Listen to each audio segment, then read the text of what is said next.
Hello friends, welcome back to my channel Shaina Goyal. So friends, I hope आप सभी fit and fine होंगे, healthy होंगे friends.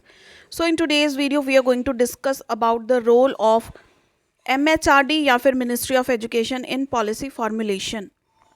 सो देखिए, चाहे आप बीएड कर रहे हैं चाहे आप एमएड कर रहे हैं, टॉपिक सेम रहेगा, इसका जो कंटेंट है वो भी सेम रहेगा। सो आपको ये देखने की ज़रूरत नहीं है, आप टॉपिक वाइज स्टडी कीजिए, चाहे आप बीएड कर रहे हैं या फिर कोई भी टीचर ट्रेनिंग कोर्स कर रहे हैं। Clear. So before I start with the session friends, अगर आप मेरे चैनल पर नए हैं तो इसे सब्सक्राइब कर लें and click on the bell icon to get notifications of my latest uploads. So now let's begin with the session. सबसे पहले हम इसकी जो इंट्रोडक्शन है थोड़ा सा इसका वो देखेंगे। एमएचआरडी इसकी फुल फॉर्म क्या है? That is ministry of human resource development. ये बनाई कब गई थी? इट वाज एस्टैब्लिश्ड ऑन 26 सितंबर 1985। और अगर हम करंट एमएचआरडी मिनिस्टर की बात करें तो वो कौन है? मिस्टर धर्मेंद्र प्रधान। देखो, एमएचआरडी इसका पुराना नेम था, लेकिन नया नाम क्या रख दिया गया है? Ministry of education. ये क्या है? It is a ministry of the government of India responsible for implementation of national policy on education. जैसे एनईपी 2020 भी आई है, एनईपी 1986 है, ठीक है। ये सारी जो एजुकेशन की पॉलिसीज़ हैं वो बनाता कौन है? MHRD, ministry of human resource development या फिर मिनिस्ट्री ऑफ एजुकेशन। ये रिस्पॉन्सिबल है वो पॉलिसीज़ को बनाने के लिए एंड पॉलिसीज़ को इम्प्लीमेंट करने के लिए। MHRD is responsible for the development of the necessary infrastructure for education sector. ये पॉलिसीज़ भी बनाते हैं और एग्जीक्यूट भी करते हैं। एक्चुअली जो इसकी डेवलपमेंट होती है उसको एग्जीक्यूशन में भी यही लेकर आते हैं। The motto of the organisation is to establish model education in the country, ताकि कंट्री का जो सोशो इकोनॉमिक स्टेटस है वो भी स्ट्रांग हो सके और बच्चे अगर फॉरेन के कोई स्टूडेंट्स आ जाएं उनके साथ compete करने में उनको हिचकिचाहट ना हो, या फिर उनको वैसे ना लगे कि हमारे पास नॉलेज की कमी है या फिर किसी तरह से हम उनसे पीछे हैं। As the MHRD full form suggests, it is important for the growth of human resources and development of any country. Then MHRD holds the locus of control of two departments. इसके अंदर दो डिपार्टमेंट्स आते हैं। First is the department of school education and literacy. अब देखो, इसके under क्या है? स्कूल एजुकेशन एंड लिटरेसी, जो स्कूल के साथ डील करता है। This organisation provides learning technology, scholastic development of students, scholarship of teaching and learning and many other benefits for students. यानी कि primary, secondary and senior secondary education के साथ जो भी डील करता है वो ये डिपार्टमेंट करता है। दो डिपार्टमेंट्स में डिवाइड कर दिया। हायर का हम अभी डिस्कस करेंगे। तो स्कूल एजुकेशन तक का, जो सीनियर सेकेंडरी लेवल तक का होता है, वो सारा उसके अंडर जो भी चीज़ें हैं, कोई भी पॉलिसीज़ बनानी है या फिर उसको इम्प्लीमेंट करना है, जो भी चीज़ें हैं वो ये दिखता है, ठीक है। Second is department of higher education. तो स्कूल के बाद हमारी हायर एजुकेशन स्टार्ट होती है। तो हायर एजुकेशन के लिए जो भी चीज़ों की रिक्वायरमेंट है, कोई पॉलिसी है, उसके अंदर जो भी कॉन्सिड्रेशंस हैं, वो सारा ये वाला डिपार्टमेंट देखता है। इसने जो स्कूलिंग लेवल का है उसके रिलेटेड कोई भी ध्यान नहीं देना, और जो स्कूलिंग लेवल का डिपार्टमेंट है उसने हायर एजुकेशन के रिलेटेड कोई भी ध्यान नहीं देना। It means two individual departments are there to look after their own departments, ठीक है। It takes care of college remediation, higher secondary studies and higher studies at the global level. Global level means सिर्फ अपने country के level पर नहीं, बच्चा अगर बाहर भी जाता है या फिर किसी के साथ compete होता है तो उसको ऐसे लगे कि हमारे पास इतनी सफिशेंट नॉलेज है, या फिर we can stand over there in comparison to the other students as well. This department focuses on the education that student pursue after completion of their senior secondary classes. University level courses, university के level पे जो हम courses करते हैं, graduation है, post graduation diploma courses हैं, या फिर कोई भी ट्रेनिंग कोर्सेज हैं, हमारे टेक्निकल कोर्सेज हैं, ठीक है, वो इसी डिपार्टमेंट के अंडर आते हैं। I hope this is clear. So now we will see the objectives of MHRD। अब देखिए, अगर हम रोल की बात करें तो सबसे पहला रोल ही इसके ऑब्जेक्टिव्स हैं। तो ऑब्जेक्टिव्स को अलग से डिस्कस कर लेते हैं, क्योंकि शॉर्ट क्वेश्चन में भी सिर्फ आपसे ऑब्जेक्टिव्स पूछे जा सकते हैं। तो ये चार के चार ऑब्जेक्टिव्स जो हैं इसके मेन ऑब्जेक्टिव्स हैं MHRD के। सबसे पहला ऑब्जेक्टिव क्या है? कि नेशनल पॉलिसी ये फ्रेम कर पाएँ, फॉर्मुलेट कर पाएँ national policy on education and to ensure that it is implemented in letter and spirit. तो वो चीज़ जो है इम्प्लीमेंट की जाए एक तो रिटर्न में, सेकेंडली एक्चुअल में वो एक चीज़ जो है इम्प्लीमेंट की जाए in the schools. Then is paying attention to disadvantage groups like poor females and the minorities. जो लोग अफोर्ड नहीं कर सकते या फिर माइनॉरिटीज़ हैं, वो एजुकेशन उनको मिल पाए, ये चीज़ों का ध्यान रखना। Then provide financial help in the form of scholarships, loan and subsidy.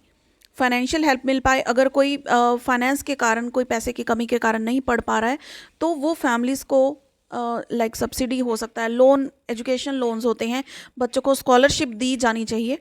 Then is encouraging international cooperation in the field of education. अब देखो एजुकेशन जो है इतनी वास्ट हो चुकी है कि सिर्फ हम अगर नेशनल लेवल पर सोचेंगे तो वहाँ से काम नहीं चलेगा। रिसर्च पेपर्स जो हम पढ़ते हैं वो उसका मतलब क्या है, क्योंकि वो वर्ल्ड वाइड है, कोई भी पर्सन उसको लिखता है, ऑनलाइन आप जो भी चीज़ पढ़ते हो कहीं से भी वो लेक्चर डाला जा सकता है, ठीक है। तो इंटरनेशनल कोऑपरेशन को भी इनकरेज किया जाना चाहिए। Now finally we will see the role. और देखिए फर्स्ट पॉइंट हम डिस्कस कर चुके हैं, फर्स्ट पॉइंट रोल का ऑब्जेक्टिव्स ही है, ठीक है। Now the second point that is planning. अब प्लानिंग क्या है, जो सेंट्रल गवर्नमेंट है, देखो जो एजुकेशन पॉलिसी है पूरे देश पर लागू होती है, तो इसका प्लानिंग का रोल भी किसका होता है, सेंट्रल गवर्नमेंट का। वो डिटरमाइन करती है जो टारगेट्स होते हैं या फिर एजुकेशन के लिए जो प्लान्स बनाने हैं, पॉलिसी बनानी है फर्दर, वो सारी प्लानिंग किसके द्वारा की जाती है, सेंट्रल गवर्नमेंट के द्वारा। Then third point is educational reforms. तो इसका मीनिंग क्या है, देखो दो वर्ड से मिलकर बना है, एजुकेशनल रिफॉर्म्स। एजुकेशन के रिगार्डिंग जो हमने फॉर्म बनाया हो उसको रीफॉर्म करना, दोबारा से फॉर्म करना। अब देखो कोई भी चेंजेस आती हैं, अगर हम उसको अपडेट नहीं करेंगे तो सिस्टम जो है पुराने तरीके से चलता रहेगा। तो एजुकेशन में तो इतनी ज़्यादा एडवांसमेंट आ रही है, रिसर्च पेपर्स निकल रहे हैं, टेक्नोलॉजी इतनी वास्ट हो रही है, तो एजुकेशन में भी रिफॉर्म होनी चाहिए। वो रिफॉर्म करता कौन है, वेरियस कमीशंस या फिर कमिटीज़ बिठाई जाती हैं, जैसे कि हमने पहले भी डिस्कस किया है। कोई एक संस्था या फिर कोई एक पर्सन इसके लिए रिस्पॉन्सिबल नहीं होता, बहुत सारे एस्पेक्ट्स देखने होते हैं, तो बहुत सारी अलग अलग सजेशंस लिए जाते हैं, रिकमेंडेशंस लिए जाती हैं और अलग अलग कमिटीज़ बिठाई जाती हैं इनके लिए, ताकि सभी पॉइंट्स कवर हो जाएं, कोई भी पॉइंट छूटे ना। और जो रिफॉर्म करने वाला है एजुकेशन पॉलिसी में, लाइक पहले आई थी एनईपी 1986 में आई थी, अब एनईपी 2020 भी आ चुकी है, तो ये क्या है, उसको अपडेट किया गया है।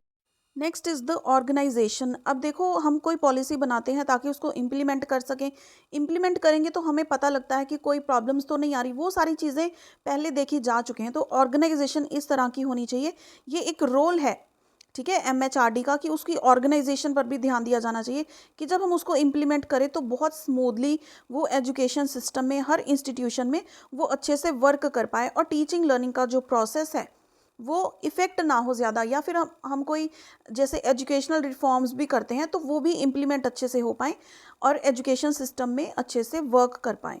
क्लियर। देखो सबसे पहला हमने जो रोल डिस्कस किया है दैट इज़ द ऑब्जेक्टिव। तो सारे जो रोल्स हैं वो उसी के अकॉर्डिंग है कि कुछ भी हम करते हैं तो इसके ऑब्जेक्टिव ज़रूर फुलफिल होने चाहिए, ठीक है जी। Next point is number 5 that is direction. अब डायरेक्शन का मतलब क्या है, एक दिशा देनी। देखो ये सारा जो सिस्टम है बनाता कौन है, सेंट्रल गवर्नमेंट है, लेकिन जैसे हम कहते हैं कि स्कूल में भी एक प्रिंसिपल है, फिर उसके नीचे वाइस प्रिंसिपल, उसके नीचे कोऑर्डिनेटर्स होते हैं, फिर टीचर्स होते हैं, ठीक है। तो उसी अकॉर्डिंग अगर सेंट्रल गवर्नमेंट बना रही है तो सब कुछ वो तो नहीं देख सकती ना, वो डायरेक्शन देती है, यानी कि निर्देश देती है या फिर हेल्प करती है जो स्टेट गवर्नमेंट्स हैं।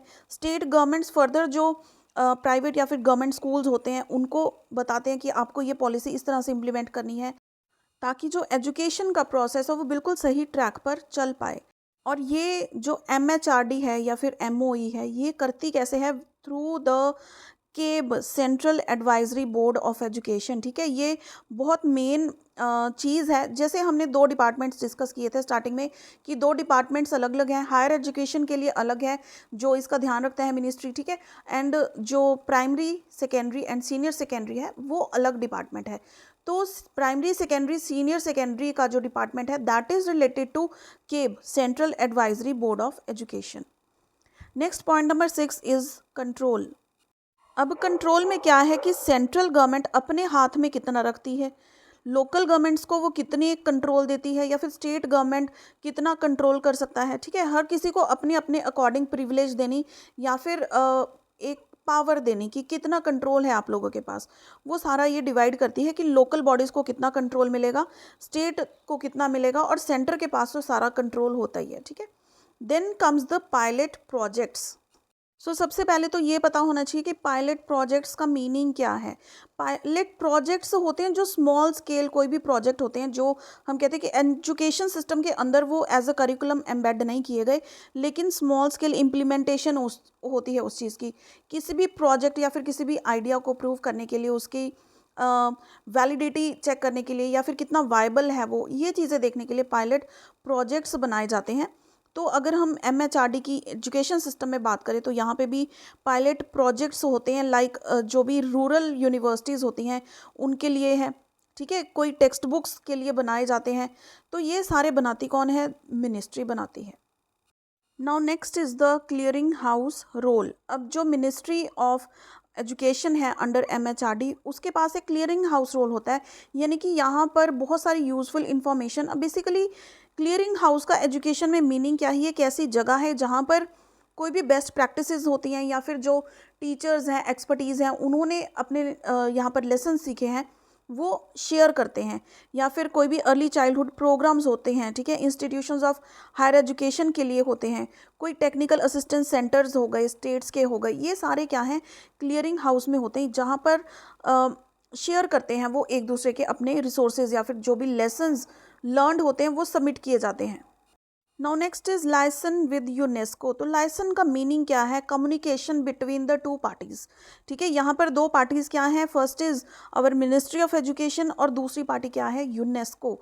अब इन दोनों के बीच में तालमेल होता है, या फिर कम्युनिकेशन इस्टेब्लिश होता है, ताकि हम प्रोपेगेट कर सके उनका जो कल्चर है, वो प्रोपेगेट कर सके हमारा जो कल्चर है, ठीक है। हम ऐसे नहीं है कि अपने कंट्री की चीज़ें ही सीखें, हमारे पास और भी बहुत कुछ एक्सप्लोर करने के लिए। तो that can be achieved via having contact और proper healthy communication. Now the last point here is opening central institutes. अब देखो, एजुकेशन का जो सिस्टम है सिर्फ स्कूल, कॉलेजेस या यूनिवर्सिटीज़ तक सीमित नहीं है। यहाँ पर सेंट्रल इंस्टीट्यूट्स भी खोले गए हैं, लाइक कुछ यूनिवर्सिटीज़ हैं, या फिर नेशनल लाइब्रेरीज़ हैं, बहुत सारे म्यूज़ियम्स हैं जो हमारे हेरिडिटी को या फिर हमारे पास्ट को प्रिजर्व करके रखे हुए हैं। उनसे भी तो एजुकेशन मिलती है ना। लेकिन ये सारा कुछ मैनेज एक अकेली सेंट्रल मैनेजमेंट जो है, या फिर सेंटर की जो मिनिस्ट्री है, वो नहीं कर सकती। तो उसने अपने कुछ एडवाइजरी बॉडीज़ बनाई हुई हैं जो ये सारे सेक्टर्स को ध्यान से देखती हैं। फर्स्ट इज़ केप, जिसके बारे में हम डिस्कस कर चुके हैं। फिर NCERT है, UGC है। हर ऑर्गेनाइजेशन का अपना अपना काम असाइन किया गया है। So friends, this was all about MHRD। I hope ये आपको डिटेल में अच्छे से समझ में आ गया होगा। देखो, समझ में आ गया तो पॉइंट्स अपनी लैंग्वेज में भी आप अच्छे से लिख सकते हो, ठीक है। और कंटेंट तो आपके पास यहाँ पे है ही, और इसके जो प्रीवियस सेशंस है वो ऑलरेडी अपलोड किए जा चुके हैं। And in the coming sessions we will be discussing about the other roles. So friends, video helpful रही हो इसे लाइक एंड शेयर ज़रूर कीजिएगा। See you in the next video. Till then keep watching.